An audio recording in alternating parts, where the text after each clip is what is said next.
My name is Jason Stevens. I'm the owner and founder of Stevens Law, based here in Fort Worth, Texas. My name is Riker Carsey. I'm a trial attorney here at the Stevens Law Firm. We focus exclusively on catastrophic personal injury and wrongful death cases. We are very selective in the cases that we get involved in because we want to limit the number of cases so that we can fully immerse ourselves into our clients' stories so we can understand the harms and losses that they've suffered. We got the call on this case within a week or two of the wreck happening.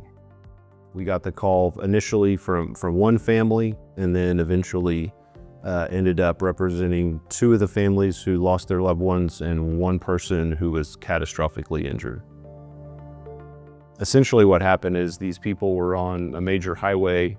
They pulled over due to a minor fender bender, and while they were outside of their vehicles exchanging information and discussing what had just happened, an 18-wheeler came along and hit all of them. There was 4 of those folks were tragically killed that day, and 2 individuals were catastrophically injured, both of them having traumatic brain injuries along with multiple other injuries.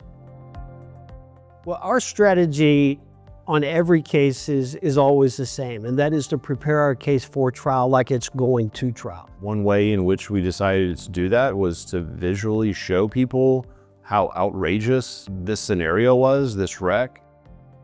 As we worked through the case, we saw several areas where we're going to need expert testimony, where we're going to need to bring this story that we want to present to life. And that's where DK Global came in and was very helpful. Our collaboration on this project, I could not have been more happy with it, both from a results standpoint, how it turned out, and from a process standpoint.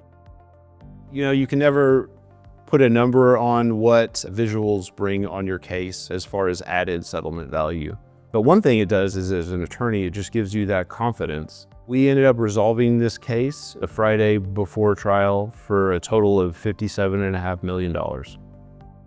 The goal for us in every case that we agree to accept is to find out what happened, why it happened, to see what we can do to prevent it from ever happening again, and to do our very best in that circumstance to get our clients full justice.